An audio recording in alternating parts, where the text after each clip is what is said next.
live? We're going to try something different today. I don't know if this will make it or not. It might. But Yeah. What's up, world? I'm driving, so I'm not going to be looking at the camera. Which is Corey. actually, and I'm Kelly. Which is actually good because I think whenever it's just you and I without the camera, you know, we're just having a conversation. We So get that into was some kind deep of stuff.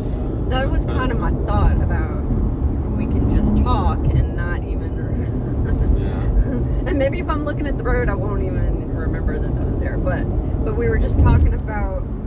Corey asked, you know, if I've had anything on my mind, and I've been thinking about the fight, flight, and freeze, the way that our bodies respond to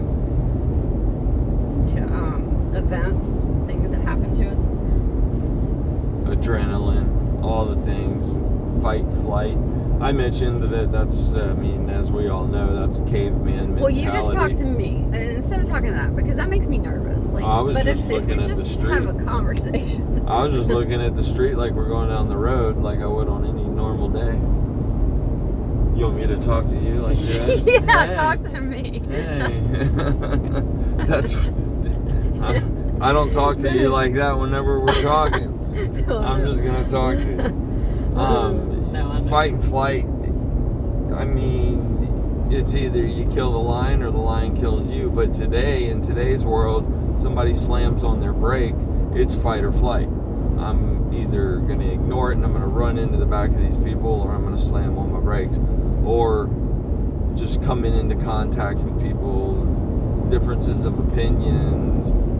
I mean, there's opportunities for fight and flight all day long throughout the day. Am I going to move my buggy into this lane, or I'm going to wait and let somebody else go? I mean, it's, you know, am I going to be considerate, or am I going to be selfish? It's fight and flight is in everything in our lives today. Yeah, I've been thinking about the way that I've always responded to stuff in my life, and I've come to recognize that I have a pattern that I've done throughout my life, and mine is freeze. I'll freeze, and then I'll fly. I'll flight. Whenever things settle, like I'll freeze at first, and then I'll run. I've never been a fighter. I've always avoided fights. I don't like fighting. I don't want to fight about anything. I don't like contention, anger. I don't like anything that is confrontational. I don't, so like I'll freeze so that I don't have to have that communication back and forth, or I'll run. And I've recognized that as being a pattern all throughout my life. And something happened whenever I was in my 20s that really makes me like really realize. I was getting home from work, and I come in from work, and Keith wasn't anywhere. I didn't see him anywhere, and I go into my bedroom, and it is horrible. He was behind the bedroom door. When I closed the door, he comes out with a stocking over his face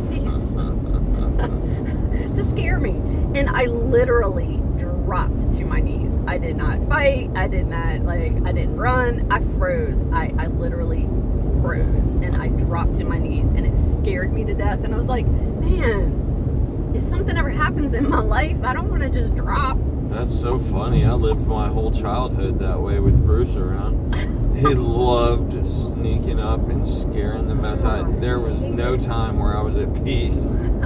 I was always like, where is he? Where is he? He's going to sneak up and scare the mess out of me.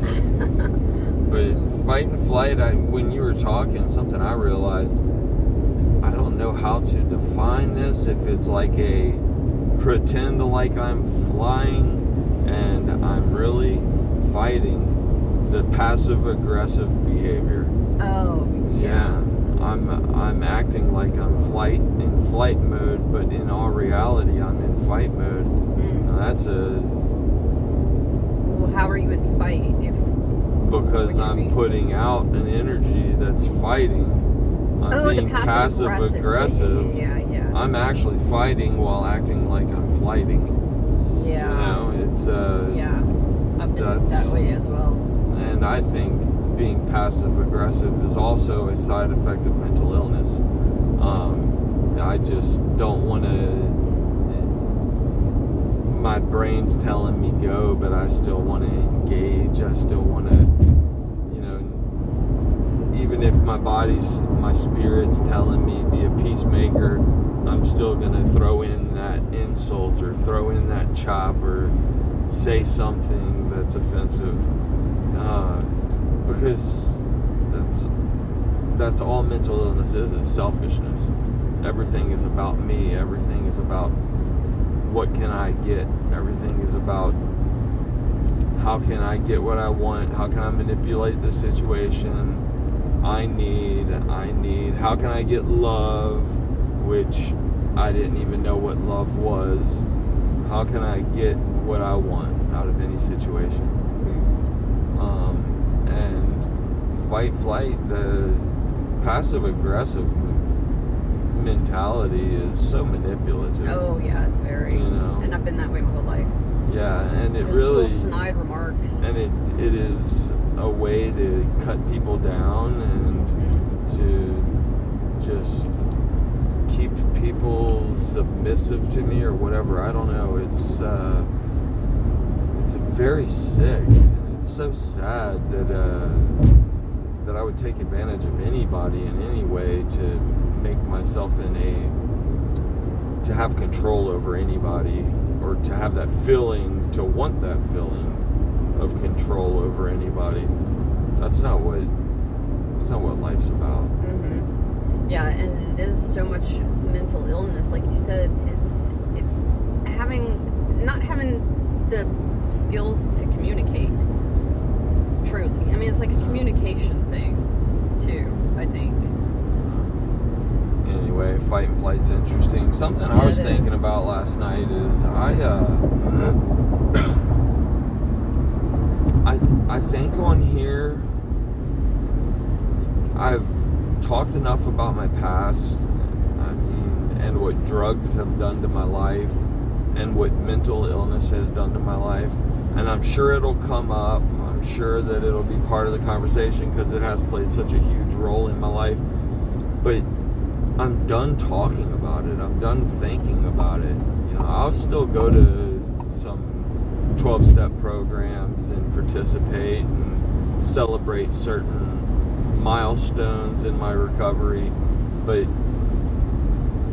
mental health, I find that there's no, when we do this, it's like I've been to 100 meetings. It's like we're working through the 4th and 5th step in a way, and the 10th and 11th step, and sharing it and passing it on in the 12th step.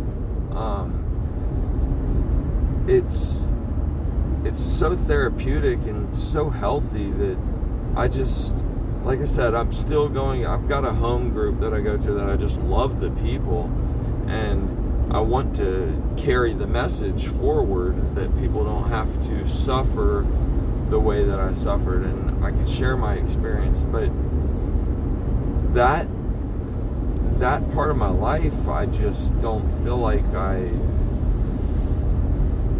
I feel like it's something that happened to me. It's something that is a part of my past, but I want to focus today on the solution, which is my home group is really good at doing that. When you're in a 12-step program, you pick a group that's kind of like your really close friends, and I don't think I'll ever leave them behind. We're a really small, tight group that we love each other, but the solution is where I want to live. I want to live in happiness and focusing on mental health and doing the things that I'm doing, and staying productive. It takes a lot of time to really be active in the 12-step program. like responsibilities that you take on and spending time with people. And I'm happy to do that. I'm happy to pick up my phone, but I want to spend my time just doing things that are productive for me, doing things that bring fulfillment in my life and continue me down this path of health, of mental health, and of being free of all that. And labeling myself, I'm just so done with the labels of telling myself I am this or I am that. I'm a child of God, and He loves me, and the atonement is real, and the past is the past. I can leave it behind, and I don't care to shut the door on it.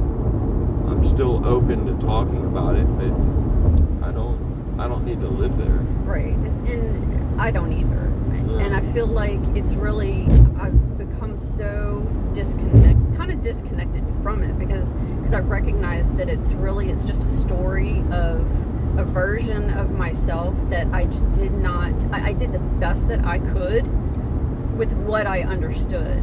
And today, now that I'm learning and I'm understanding so much more, I realize that I'm so far from that person that I was.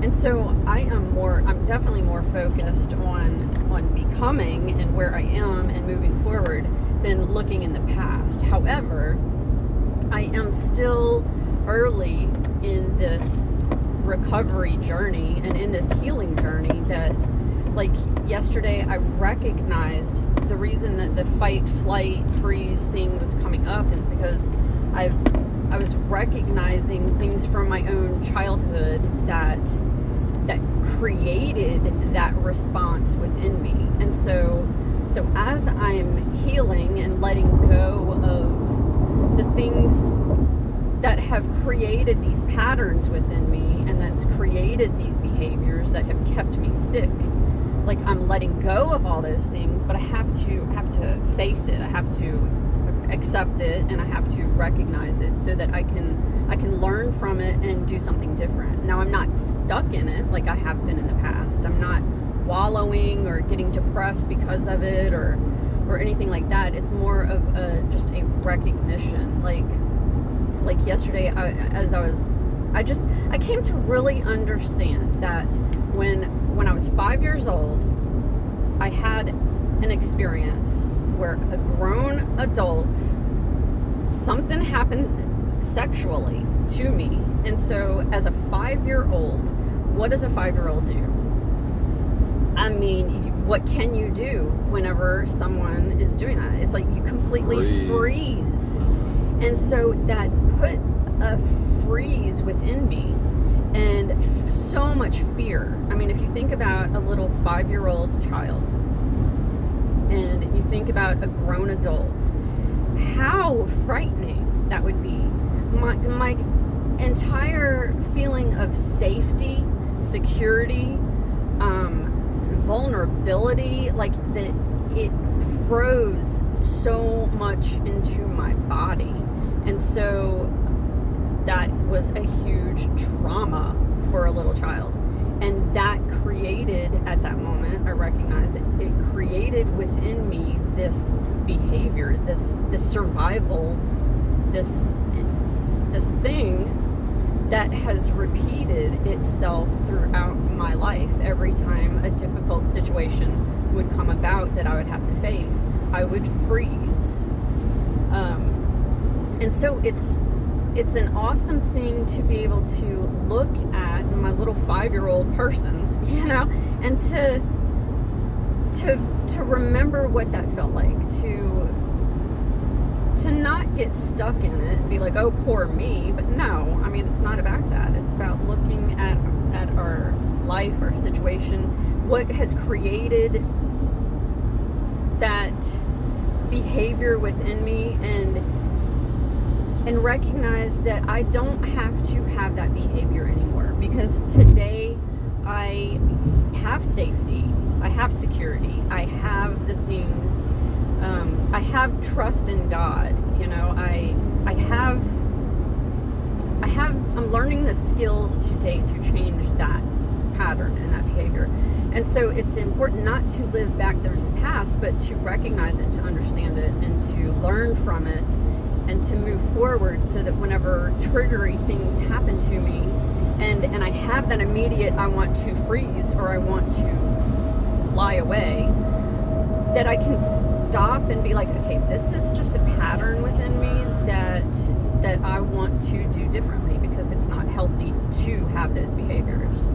And so I'm not living in it, I'm like you. I'm moving forward, and it's not even necessarily that I do need to talk about it. And that's the thing about it, is these things, I think it is important for us to talk about it. And I think that that's what this platform at this time in our recovery, I think that is what it's about, is sharing some of these things that are coming up for us, but we're not living in it. Yeah, and if it comes up, and if it's something that's on my heart, I'll definitely talk about it. I'm not going to veer away from something just because I'm an open book. I mean, because really, I think our stories are what is important to share, because that's what connects us to people. I mean, if we're constantly just... Yeah, it could come up. It could come up, for sure. I'd love to hear people's stories and what they've overcome and how they're living life differently and where they were. And yeah, it's definitely something that'll probably continue to come up, but it's definitely not a focus in my life today. Me either. My focus today is the joy that comes from being mentally healthy. Like, every day this week I woke up and I'm happy, and I don't have any antidepressant medication or anything. Like, I've never experienced this, and I guess that's why I love talking about it so much, is because a lifetime without any type of peace and just being happy inside my body, that's what's on my mind most of the time. Yeah. And I want to share that with everybody. The misery, I'm not flying or flighting away from that. I'm okay with it. I'm okay with the fact that I suffered from that for so long, and what came first, the mental illness or the drugs. Mine was the mental illness, for sure. The lying, the only escape, and to be at peace with myself was to use substances. And whenever I did for the first time with some buddies of mine, that I found myself. I found that peace that I had always wanted, and like we talked about yesterday or whenever, it worked until it didn't. And I've always said I've been a quitter ever since I started. Like, I've never been at peace with using. From the first time I used, whether it was a week that went by or whatever, I was always quitting. And my friends would always make fun of me. Quitting again, either do it or don't. Just, and today I just don't have that battle. I don't. It's to be free of it. And, I've thought that the miracle of being cured from that, there's a lot of police. Yeah, there are. I've thought many times that happened, but this... Being freed from it? Yeah, what I feel today in my life, I've just never felt before. I've never had what I have today since I was ever. Me too. I felt the peace of being a dependent, of having parents that take care of all my needs, and I didn't have to be independent. But since I was 15, 16, 17 years old, I have never experienced the peace peace that I have in my life today. Even when I was on my mission in Mexico, I knew that there was a future time. My brain always told me I can make it through today because there will be a time where I can find that peace again. And that's just, even 2 years of being off of everything. It doesn't matter how long a person stays clean and off of drugs and substances without addressing the issue. As long as I don't address the issue, it's always going to be there. Yeah, because I've experienced peace in my life at so many different points. I mean, there was a few years ago, whenever I was serving in church and with the youth and everything. I mean, I had given my life over to God. And were you on medication at that time? I was. Yeah. And so I had peace in my life, and I was doing all of the correct things, but not like the peace that I have today. Yeah, it's a whole totally different world. Different. Yeah. It's a whole different world to wake up every morning and take a pill to keep myself from being depressed, because last night when I was writing, my own personal opinion is that all it does is suppress. Mm-hmm. All that it does is suppress whatever it is that I'm not willing to address in my life today. And I can do that for the rest of my life and be a healthy, honest, good citizen, and I have no judgments at all about anybody that is taking something for mental sanity, to be mentally healthy.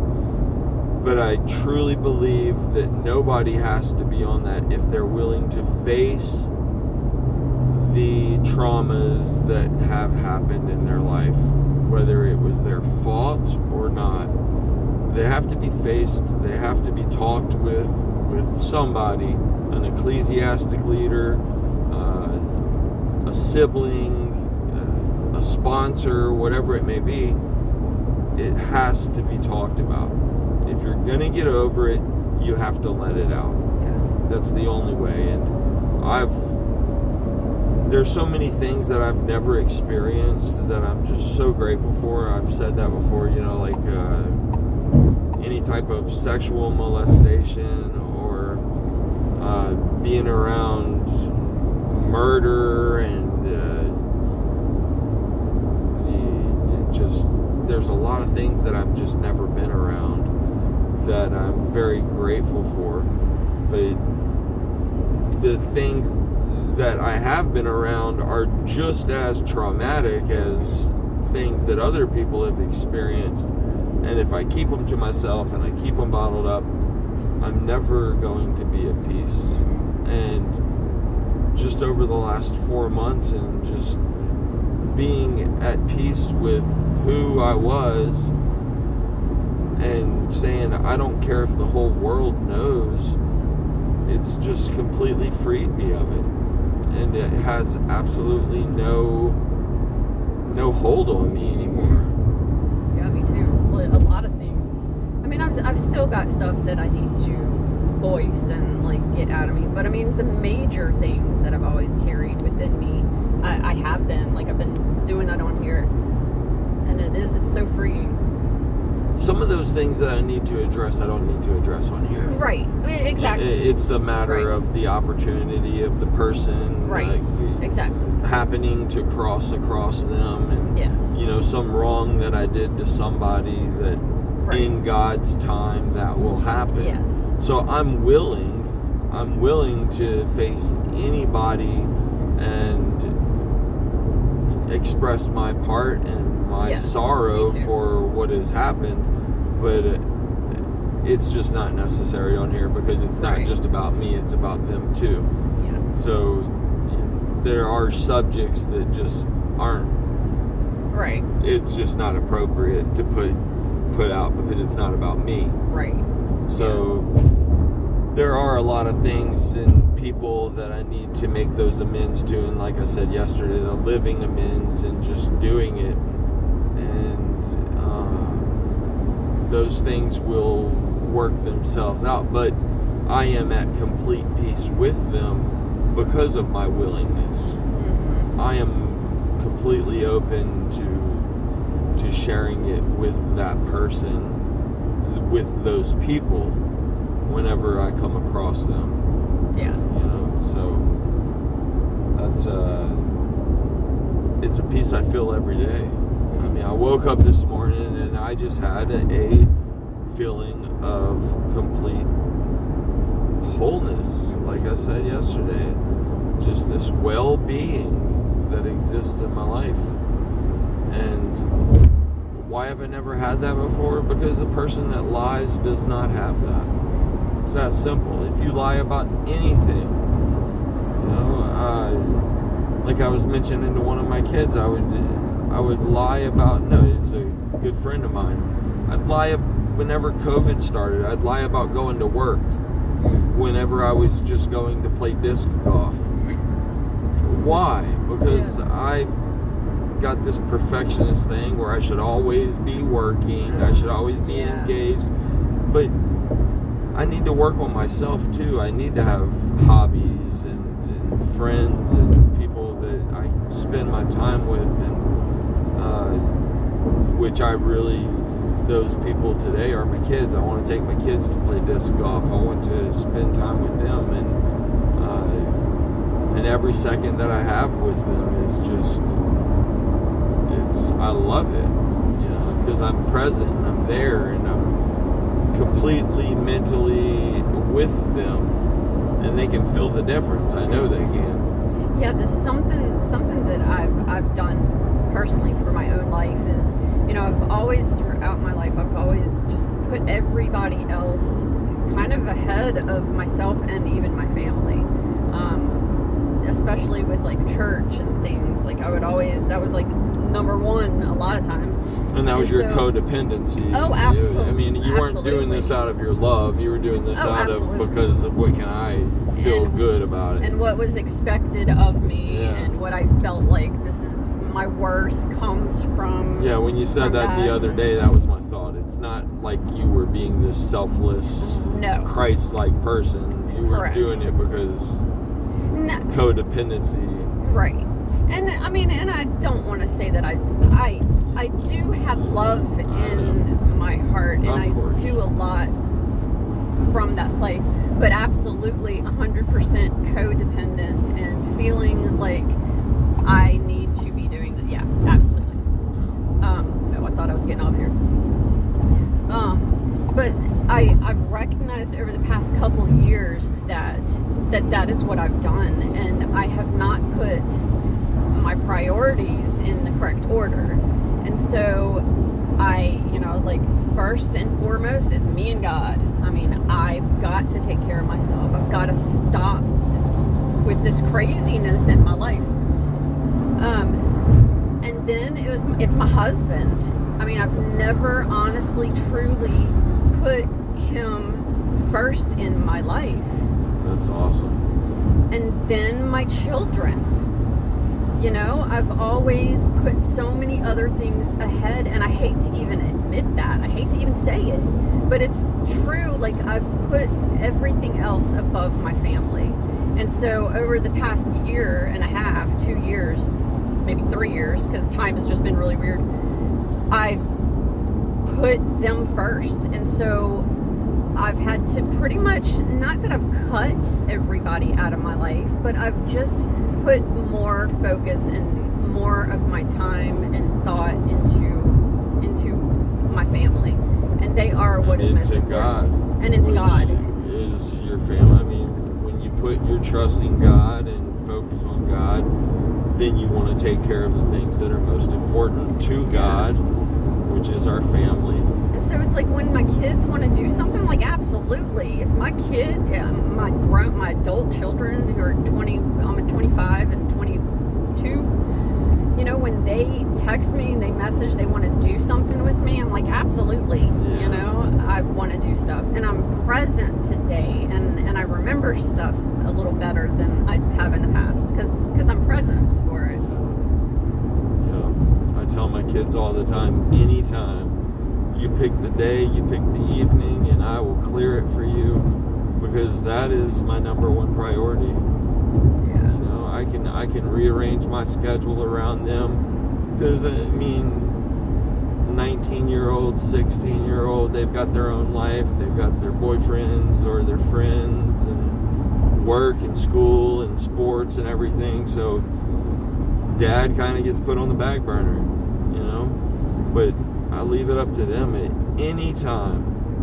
I can change my schedule for y'all, and I can, because I don't have to be somewhere waiting somewhere for hours to get something and to be something, and that's just done with. So I can put that out there that any day, anytime, when you want, let me know.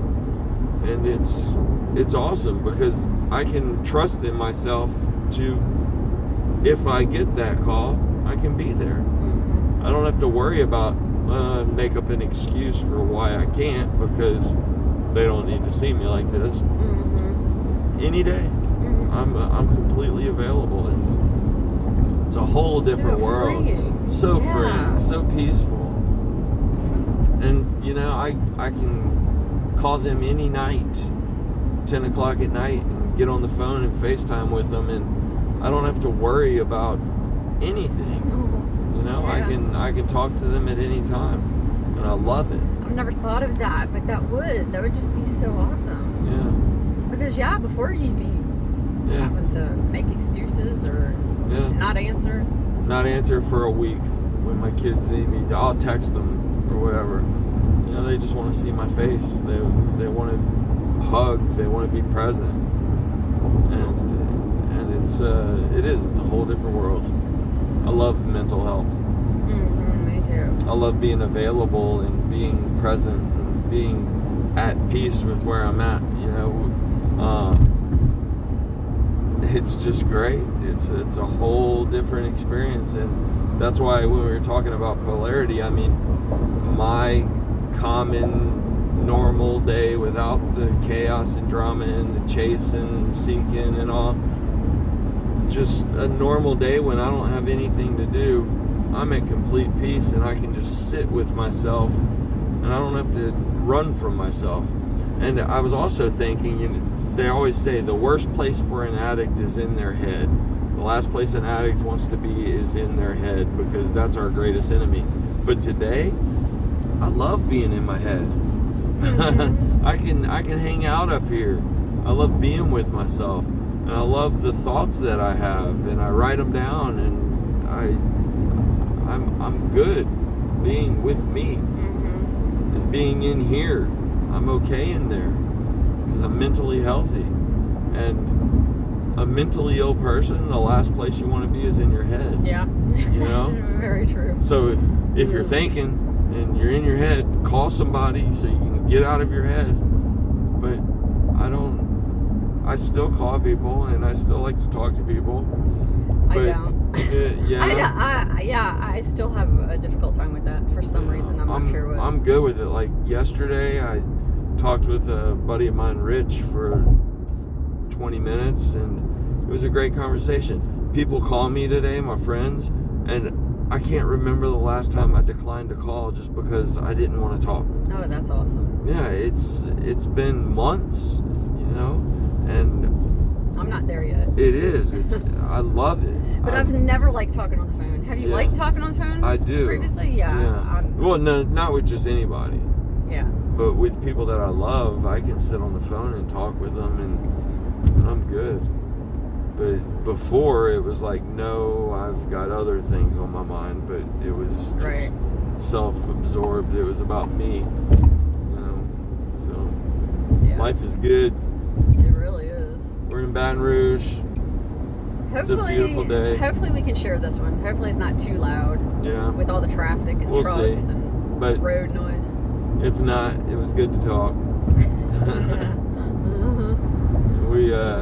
We have conversations, and figured we'd push play, and if anything was worth sharing, maybe we'll share a few reels off of it or something. Yeah, there you go. All right. Sounds Love good. y'all.